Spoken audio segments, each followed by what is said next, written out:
Hello दोस्तों आज हम आपके लिए एक बहुत ही इम्पोर्टेंट टॉपिक लाए हैं financial accounting and it's terms. और ये आपके जेके एसएसबी के सिलेबस में है। वीडियो को एंड तक देखते रहे। वीडियो को स्टार्ट करने से पहले आपसे रिक्वेस्ट है कि अगर आप चैनल पे नए तो चैनल को सब्सक्राइब करें और साथ में बेल आइकन जरूर प्रेस करें। वीडियो अगर अच्छी लगी तो वीडियो को लाइक करने के साथ साथ शेयर भी जरूर करें चैनल को सपोर्ट करने के लिए। तो दोस्तों स्टार्ट करते हैं आज की ये वीडियो। दोस्तों financial accounting and it's term जो है ये अकाउंटेंसी एंड बुक कीपिंग में आपका पहला ही टॉपिक दिया गया है। सबसे पहले हम देखेंगे कि फाइनेंशियल अकाउंटिंग क्या होता है। तो फाइनेंशियल अकाउंटिंग जो है ये ब्रांच है अकाउंटिंग का। इसमें यानी फाइनेंशियल अकाउंटिंग में हम क्या करते हैं, हम फाइनेंशियल ट्रांजैक्शंस का रिकॉर्ड रखते हैं सिस्टमैटिक ऑर्डर में। ये आपको याद रखना है कि इसमें हम फाइनेंशियल ट्रांजैक्शंस को एक सिस्टमैटिक ऑर्डर में रिकॉर्ड करते हैं।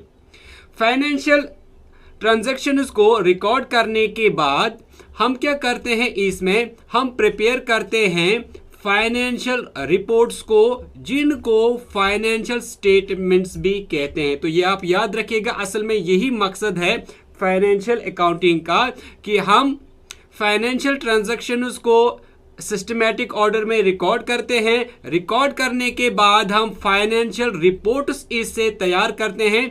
इन फाइनेंशियल रिपोर्ट्स को फाइनेंशियल स्टेटमेंट्स भी कहा जाता है। दोस्तों याद रखें कि फाइनेंशियल स्टेटमेंट्स को तैयार करने से इन्वेस्टर्स यानी जिन्होंने कंपनी में अपना पैसा लगाया होगा, या फिर क्रेडिटर्स यानी जो उधार देते हैं कंपनी को, या फिर सप्लायर्स यानी जो कंपनी को कोई चीज़ें सप्लाई करते हैं, या कंपनी के जो कस्टमर्स होते हैं, या कंपनी को खुद, या फिर गवर्नमेंट एजेंसीज को कंपनी के बारे में उसकी फाइनेंशियल परफॉर्मेंस या पोजीशन, यानी क्या कंपनी घाटे में चल रही है या फिर कंपनी फायदे में चल रही है, ये सारा कुछ शो होता है फाइनेंशियल स्टेटमेंट से। तो जब हम फाइनेंशियल स्टेटमेंट बनाते हैं तो हम क्या करते हैं, हम पूरी फाइनेंशियल ट्रांजैक्शंस का एक रिकॉर्ड रखते हैं, और इससे हमें ये पता चलता है कि हमारी जो कंपनी है वो प्रॉफिट में जा रही है या फिर लॉस में जा रही है, हमारी कंपनी की फाइनेंशियल पोजीशन क्या है। तो ये सारी चीज़ें जानकर हम फाइनेंशियल स्टेटमेंट्स को देखकर अपने बिजनेस से रिलेटेड कोई अच्छा डिसीजन ले सकते हैं। प्रॉफिट अगर हुआ तो भी हम बिजनेस को एक्सपेंड करने के डिसीजन ले सकते हैं, या अगर कंपनी को लॉस हो रहा है तो लॉस को प्रिवेंट करने के लिए भी यहाँ पर इन स्टेटमेंट्स को देखने के बाद डिसीजन लिया जाता है। तो कंपनी को डिसीजन मेकिंग में ये फाइनेंशियल स्टेटमेंट जो हैं ये इनकी हेल्प करते हैं। और हमारे पास क्या क्या रिसोर्सेज हैं, कौन कौन सी चीज़ें हैं, और कौन सी चीज़ हमें किस तरह इस्तेमाल करनी है, कहां पर लगानी है। तो इस तरह हम फाइनेंशियल अकाउंट्स को देखकर डिसीजन जो है ले सकते हैं। दोस्तों यहां पर आपको याद रखना होगा कि जब हम फाइनेंशियल स्टेटमेंट्स को तैयार करते हैं तो उनके लिए अकाउंटिंग स्टैंडर्ड्स को ध्यान में रखा जाता है। इन अकाउंटिंग स्टैंडर्ड्स को गैप यानी जनरली एक्सेप्टेड अकाउंटिंग प्रिंसिपल्स को ध्यान में रखते हुए फाइनेंशियल स्टेटमेंट्स को बनाया जाता है, प्रिपेयर किया जाता है। तो अब मैं आपको बताऊंगा कि कौन कौन सा फाइनेंशियल स्टेटमेंट बनाया जाता है। दोस्तों सबसे पहले हम बात करेंगे बैलेंस शीट की। तो बैलेंस शीट एक फाइनेंशियल स्टेटमेंट है जो बिजनेस का एक स्नैपशॉट होता है, जो आपको दिखाता है, आपको शो करता है कि आपके पास यानी आपके बिजनेस के पास क्या है और आपके बिजनेस का कर्जा क्या है। शॉर्ट में आप ये कहें कि ये आपको तमाम इंफॉर्मेशन देता है कि आपके बिजनेस के पास कितने एसेट्स हैं, कितनी लायबिलिटीज हैं और कितनी इक्विटी या कैपिटल है। दोस्तों यहां पर आप ये जरूर याद रखें कि एसेट्स बराबर होता है लायबिलिटीज प्लस कैपिटल या इक्विटी के, और इसको अकाउंटिंग इक्वेशन कहा जाता है। ये बहुत ही इंपॉर्टेंट है, इसके बारे में हम एक सेपरेट वीडियो में अलग से बात करेंगे।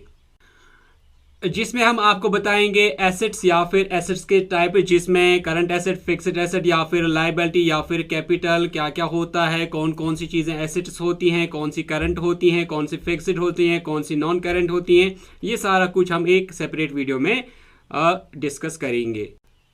फिलहाल हम नेक्स्ट फाइनेंशियल स्टेटमेंट के बारे में बात करेंगे। इसको कहते हैं इनकम स्टेटमेंट, या इनकम स्टेटमेंट को प्रॉफिट एंड लॉस स्टेटमेंट भी कहा जाता है।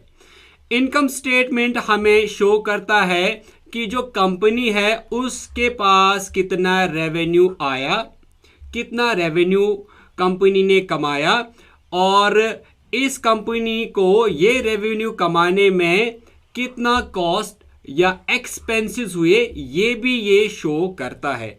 यानी रेवेन्यू और कॉस्ट या एक्सपेंसेस, ये सारा कुछ शो होता है इनकम या फिर प्रॉफिट एंड लॉस स्टेटमेंट में। और ये जो स्टेटमेंट होता है ये अलग एक खास इनकम स्टेटमेंट को कैसे बनाते हैं, कौन कौन सी चीजें इनकम स्टेटमेंट में लिखी जाती हैं, उससे रिलेटेड भी हम एक सेपरेट वीडियो बनाएंगे। फिलहाल हम चलेंगे नेक्स्ट फाइनेंशियल स्टेटमेंट पे। तो दोस्तों ये है कैश फ्लो स्टेटमेंट। ये भी एक फाइनेंशियल स्टेटमेंट होता है।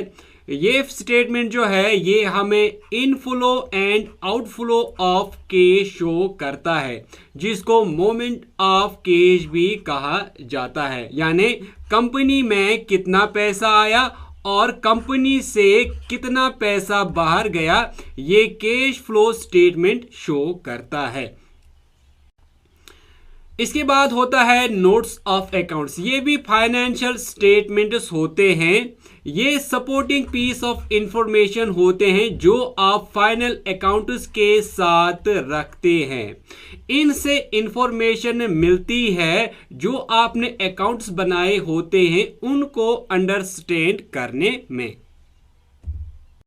तो दोस्तों ये था all about financial accounting, financial statements, और इसी के साथ मैं ये वीडियो को करता हूं एंड मैं मिलता हूं आपसे एक नेक्स्ट वीडियो में। तब तक के लिए टेक केयर एवरीवन।